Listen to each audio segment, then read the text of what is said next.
A lonely soldier is sitting in the destroyed city at midnight. His uniform is dirty and torn, and a broken radio is lying beside him. The moonlight is coming through the smoke and dust.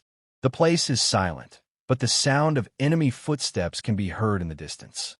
A dark and dramatic war scene. A lone soldier sprints through a narrow, dark alley at midnight. Behind him, fiery explosions light up the sky, filling the air with smoke, sparks, and flying debris. Shadows of enemy pursuers chase him relentlessly, creating a tense, war film-style chase sequence that feels hyper-realistic and gripping. The soldier finds himself cornered in a blocked alley. Sweat drips down his face as he grips his weapon one last time, ready for the inevitable fight. Crumbling walls, dust, and debris weigh down the atmosphere, while sinister enemy laughter echoes closer and closer from the shadows. A dramatic, nail-biting war thriller moment builds to peak tension.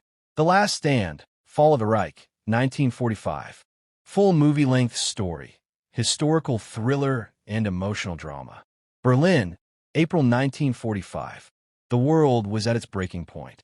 The Nazi Empire, once stretching across Europe, was collapsing under the thunder of Allied and Soviet fire. Buildings burned like candles, and the streets were filled with smoke, fear, and shattered dreams.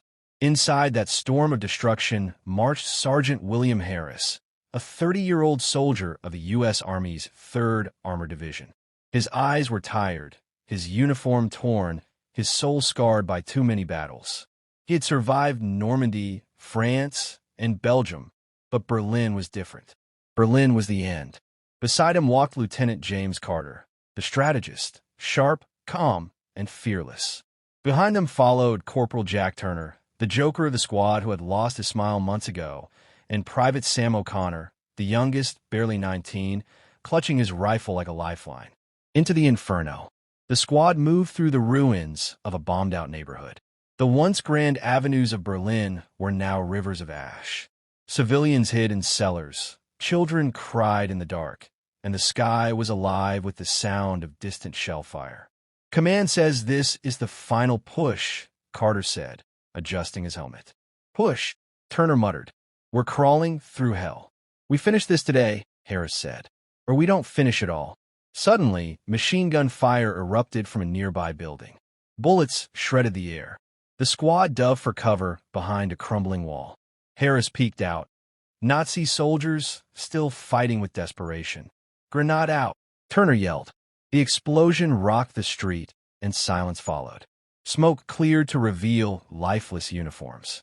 O'Connor's hands trembled as he reloaded. They don't stop," he whispered. "They've got nothing left to lose," Harris replied. "That's when men are most dangerous. The lost ones." Bye.